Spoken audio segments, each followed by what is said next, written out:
Bonjour à tous et merci d'être avec nous pour ce premier point de l'actualité de la journée. La communauté internationale célèbre aujourd'hui, jeudi 13 mars, la Journée mondiale du rein. C'est une initiative de la Société internationale de néphrologie. Cette année, la journée a pour thème maladie rénale et vieillissement. En Côte d'Ivoire, l'accent est mis sur les campagnes de sensibilisation et de dépistage gratuits. On écoute le message du gouvernement livré par la ministre de la Santé et de la lutte contre le sida à l'occasion de cette journée. Avec environ 600 millions de personnes affectées dans le monde selon des chiffres officiels, les maladies rénales constituent un véritable problème de santé publique. La structure anatomique et le fonctionnement du rein sont modifiés par des maladies chroniques telles que l'hypertension artérielle, le diabète et certaines infections. Le thème de la Journée mondiale du rein 2014, maladie rénale et vieillissement, illustre bien cette appréhension liée aux interactions entre de multiples pathologies et altérations fonctionnelles liées à l'âge. En Côte d'Ivoire, 4 greffes rénales ont été réalisées depuis 2012 et 500 patients sont traités par hémodialyse, dont plus de la moitié dans les 3 centres publics du SAMU et des centres hospitaliers universitaires de Treichville et de Yopougon. Pour accompagner les malades dialysés, le gouvernement a mis en place une subvention ramenant le coût des séances de dialyse dans le public de 2500 francs CFA à 1750 francs CFA, soit une réduction de 30%. En vue du renforcement des capacités des centres publics, 2 nouveaux centres de dialyse ont vu le jour à Boaké et à Yamoussoukro. 2 autres centres devraient ouvrir leurs portes d'ici fin 2014 à Gagnoa et San Pedro. Pour sensibiliser les populations à l'offre des services de prise en charge, le gouvernement ivoirien lance un appel à la mobilisation. Qu'à l'occasion de cette commémoration de la Journée mondiale du rein 2014, le ministère de la Santé et de la lutte contre le sida organise le jeudi 13 mars dans les communes de Port-Bouët et du Plateau des campagnes de sensibilisation et de dépistage gratuit de la maladie rénale pour le grand public. Et sachez que les campagnes de sensibilisation et de dépistage gratuit de la maladie rénale ont lieu aujourd'hui au foyer des jeunes d'Adjoufou dans la commune de Port-Bouët et à l'esplanade des Tours de la cité administrative au Plateau. De retour hier au palais présidentiel après plus d'1 mois d'absence, le président de la République, Alassane Ouattara, a présidé un conseil des ministres.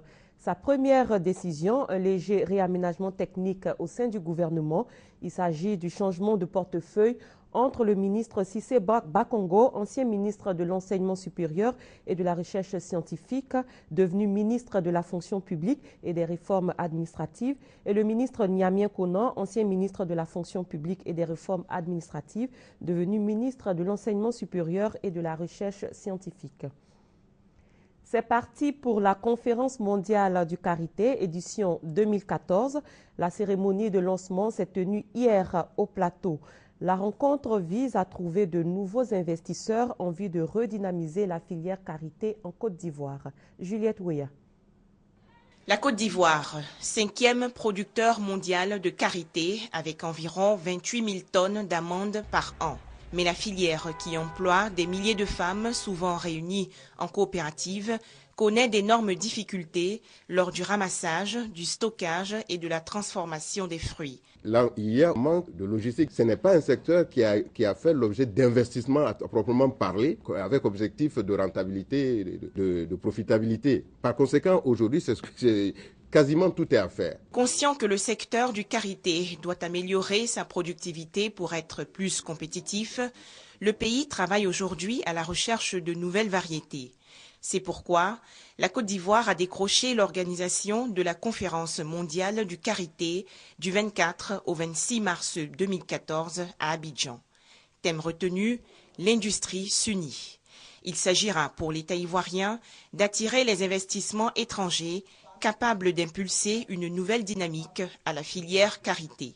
Plus de 400 participants sont attendus. Ce sont notamment des associations de femmes productrices de karité, des transformateurs et exportateurs internationaux. Pour cette conférence, d'abord, nous voulons mettre l'accent sur l'autonomisation de la femme. Le beurre de karité est produit d'une manière artisanale. Et je crois qu'avec toutes ces grandes entreprises qui viendront pour la conférence nationale, nous allons avoir des industries productrices de karité sur place. Au menu de la conférence mondiale de karité 2014, des formations, une exposition de variétés de karité et des visites de sites industriels. Le ministre des Transports, Gaoussou Touré, réagit suite à des rumeurs de dissolution de 4 structures du secteur. On l'écoute dans ce reportage signé Francis Boifo.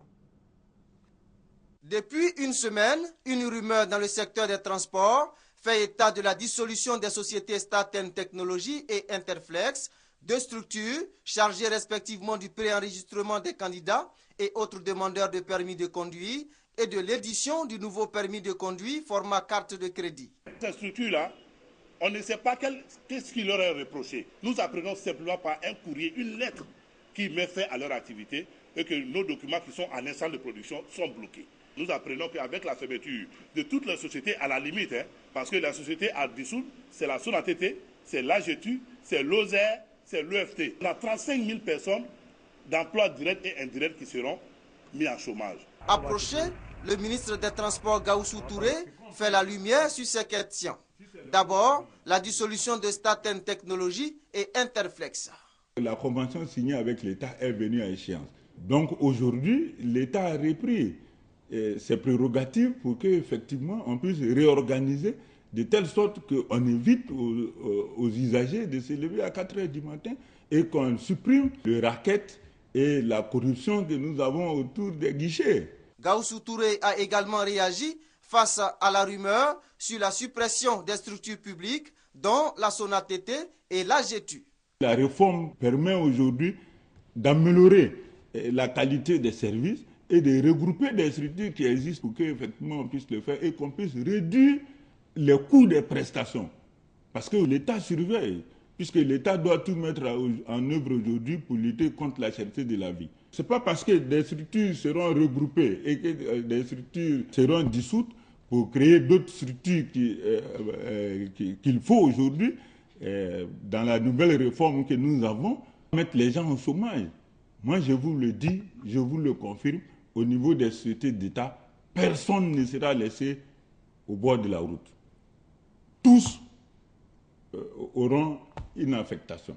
En attendant l'adoption du projet de réforme du secteur du transport, le ministre de tutelle appelle les transporteurs au calme et leur demande d'éviter la désinformation. Est-il possible de concilier vie professionnelle et vie privée? Quelles sont les difficultés rencontrées à ce niveau? Comment certaines personnes tirent-elles leur épingle du jeu? Des éléments dans ce reportage dont le récit est assuré par Mamadou Kwasi. Restauratrice de son état, Clarisse Amicha est au quotidien aux petits soins de ses clients. Aux heures d'affluence, cette mère de famille n'a plus de temps pour ses enfants. Pourtant, sa maison se trouve à un pas de son activité professionnelle. Idem pour Makati Dosso, chef d'entreprise. Elle reconnaît la difficile conciliation entre la vie professionnelle et la vie de famille. J'avoue que ce n'est pas tous les jours facile, c'est vrai, parce que, comme tout le monde doit s'en douter, la restauration, c'est un métier qui demande beaucoup de temps. Mais en même temps, je suis mère de 3 enfants, mariée, donc il faut effectivement apprendre à faire la part des choses. Comment concilier chez la femme ces deux réalités qui bien souvent sont en conflit? Mais Diallo Geneviève, entretenant les femmes de la Caisse nationale de prévoyance sociale, CNPS, suggère quelques astuces. Nous avons suggéré que la femme puisse s'organiser en identifiant des priorités, en s'organisant mieux au niveau des horaires de travail, en s'occupant des enfants lorsqu'elles sont là. Des pistes qui seront certainement utiles à ces employés, épouses et mères de famille, qui représentent 52% de l'effectif de la CNPS et 30% du comité de direction. Car l'harmonie entre le travail et le foyer constitue pour elles une véritable préoccupation. Il était bon qu'on en discute, qu'on en parle, et que, bon, on sait que l'employeur sait, mais qu'on rappelle que, attention, il y a une frange de votre effectif qui a un besoin dans le sens de la prise en charge de sa vie familiale et de sa vie professionnelle. Voilà. Le souci est là, il est permanent. Et donc nous essayons de créer les conditions qu'on peut de façon réglementaire pour que la femme soit totalement épanouie à la CNPS. À l'occasion de leur rencontre annuelle, les femmes de la CNPS ont reçu les félicitations de la direction générale pour leur contribution au développement de l'entreprise. La réhabilitation des quartiers précaires du district d'Abidjan est au centre d'un atelier de réflexion dans la capitale économique. Le district d'Abidjan abrite à lui seul 144 quartiers précaires ou bidonvilles, une situation qui favorise l'augmentation du taux d'insécurité et d'insalubrité, nous dit Laetitia Mangli. Ils sont connus sous les vocables quartiers sociaux, maisons en bande, bidonvilles, pour ne citer que ceux-là. Les quartiers précaires, l'on en dénombre à ce jour 144 dans le district d'Abidjan et ce sont 20% de la population qui s'y trouve. Ces chiffres sont le résultat d'une étude menée depuis 2009 par l'Union des villes et communes de Côte d'Ivoire en collaboration avec le Programme des Nations Unies pour le développement et le Programme d'appui à la sécurité urbaine PASSU. Un autre point de la même étude révèle que 78% de ces constructions anarchiques sont restructurables. Quel est donc le sort de celles dites non restructurables, dont Yopougon et Port-Boué abritent la majeure partie? Ce sont des quartiers qui ne disposent pas de commodités, mais surtout qui sont sur des sites dangereux pour la vie humaine. Donc, il appartient au gouvernement de voir certainement les actions à prendre de sensibilisation et de recasement de ces populations en fonction des disponibilités foncières, en fonction des moyens dont disposent les communes.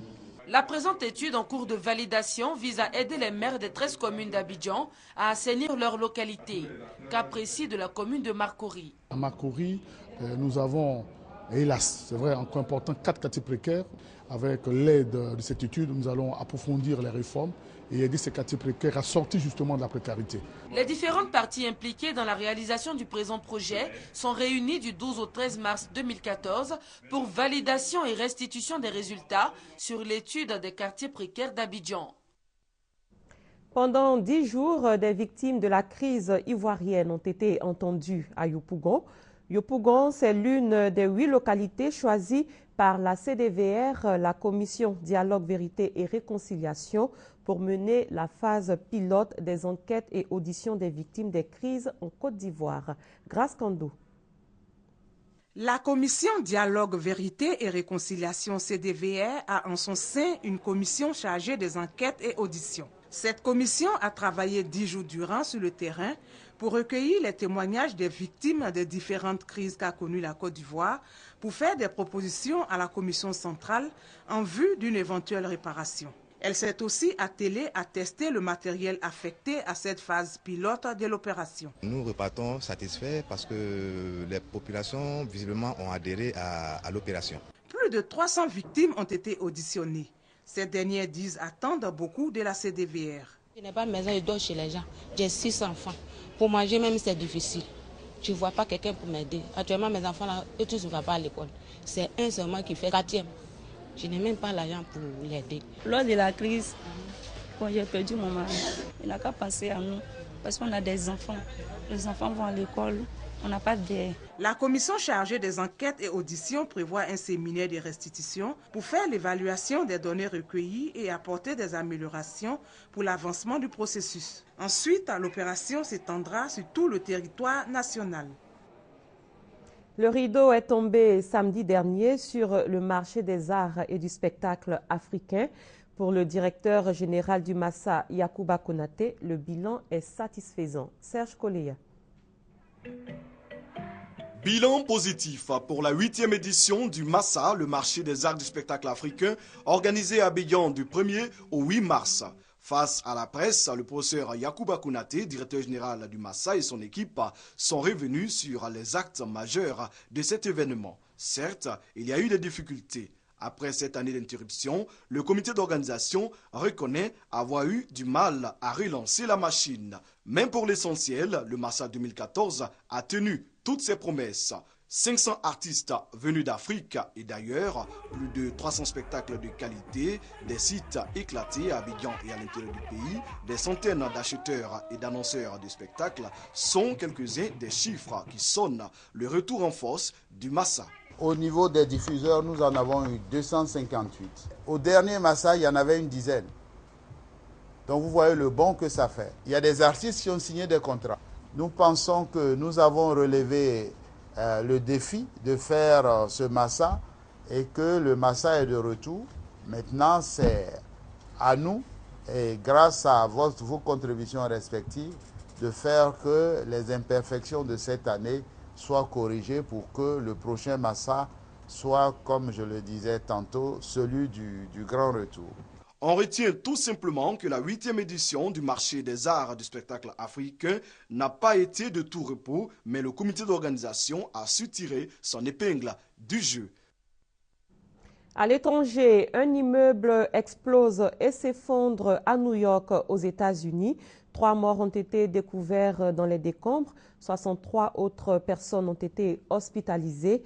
Des efforts seraient en cours pour retrouver les personnes disparues. Selon les autorités new-yorkaises, cette explosion serait le fait d'une possible fuite de gaz. Et c'est la fin de cette édition. Merci de votre aimable attention. Bon début de journée à tous et à toutes.